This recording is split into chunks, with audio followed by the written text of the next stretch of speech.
passe au rugby à présent, le top 14, la suite de la 6e journée. On accueille Francis Delteral. Il y a beaucoup de choses à dire sur les matchs du jour et notamment sur le choc de la soirée. Clermont-Francis qui recevait Toulon, victoire facile du leader clermontois. Clermont, on va pas dire que Clermont déroule, mais c'est vrai que Clermont en ce moment est facile, mais il se donne aussi les moyens d'être facile. C'est une équipe qui s'est très très bien préparée, qui va commencer le match à 100 à l'heure, avec des déchirures très vite sur le premier rideau défensif toulonnais. Le jeune Penaud qui est à l'aile en ce moment parce qu'il y a du monde au centre avec la paire internationale, enfin lui aussi est international, mais la paire de l'équipe de France, Lamerat, Fofana, bien marque, et puis ensuite ça va être pareil. Encore une déchirure dans l'axe avec le talonneur, et là c'est Lopez, qui sera certainement le demi d'ouverture de l'équipe de France au mois de novembre, qui marque. Il y aura encore un troisième essai, c'est dire si le potentiel offensif de Clermont tourne à plein régime avec cette déchirure de Penaud qui va amener cette superbe passe au pied toute douce pour Grosso. C'est du tout bon pour le 15 de France, Francis. Depuis tout à l'heure, vous citez que des joueurs internationaux qui aujourd'hui ont brillé clairement. Oui, alors il y a ceux qu'on voit qui brillent, et puis il y a ceux qu'on n'a pas vus parce qu'ils n'ont pas marqué, mais qui vont participer par exemple à cet essai en force de Bérégaray sur la fin, qui va amener le bonus offensif pour Clermont. Mais c'est vrai que par exemple Ituria, le troisième ligne, a été remarquable, mais ensuite vous avez Cancorier, le troisième ligne, qui a été remarquable. Vraiment, cette équipe de Clermont là est un laboratoire fantastique pour Brunel. Est-ce que vous pouvez affirmer aux supporters de Toulon, Francis, qu'il n'est aucun doute sur la bonne envie de leurs joueurs, parce que Clermont avait quand même une classe d'avance? En ce moment, je ne sais pas s'il y a une classe d'avance, mais il est certain que cette équipe de Clermont tourne sur un autre régime.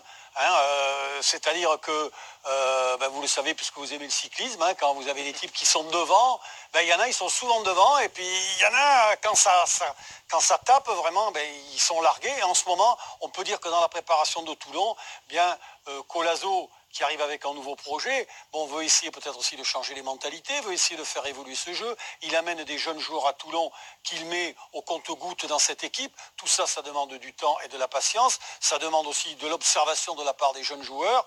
Et puis, c'est vrai que ces avants de Toulon, aujourd'hui, n'ont pas la puissance qu'on a connue et ne préparent pas le terrain comme il le faut pour un dispositif offensif qui est assez fantastique avec Savea, avec Tuisova, avec Trenduc, avec Fekitoa, mais ça ne se voit pas. Et la victoire donc de Clermont 28-8 face à Toulon. Un peu plus tôt dans la journée, Castres est allé s'imposer à Toulouse. L'UBB a battu La Rochelle. La section paloise s'est imposée sur la pelouse d'Agen. Le résumé des 5 autres rencontres du jour, c'est signé Damien Bourdeil. Castres est bien en train de devenir la bête noire du stade toulousain. 5e victoire consécutive dans le derby, à l'arraché après 50 premières minutes catastrophiques. 3 essais encaissés avant le réveil. Alex Toulouse, sorti du banc, inscrit un doublé. On revient un peu de nulle part. Ce groupe a une force de caractère et on l'a encore prouvé aujourd'hui, mener 22-3 et réussir à renverser la vapeur sur la fin. Ça prouve que ce groupe en a, comme on dit. Un drop d'Ourdapieta permet à Castres de passer devant. Victoire 26-22. Le CO reste dans le top 6 pendant que Lyon y entre. Succès bonifié à domicile face au promu Grenoble. 34-6, 4 essais à 0. La mauvaise nouvelle pour le Loup vient de la blessure de Baptiste Couillou sur la dernière action. Opération prévue en début de semaine et absence de plusieurs mois. Un Bordeaux-Bègles aux 2 visages, séduisant en première période, ambitieux offensivement et récompensé par 4 essais. Un bonus offensif virtuel finalement laissé en route après la pause.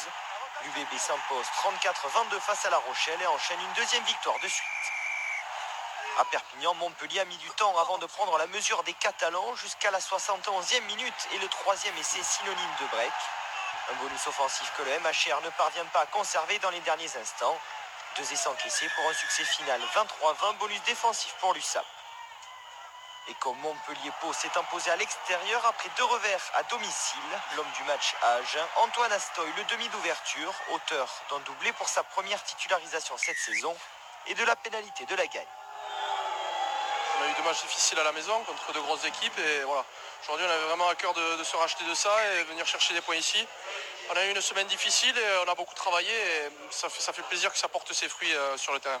Pau l'emporte 28-25. Agen chute pour la première fois de la saison à domicile et doit se contenter d'un bonus défensif.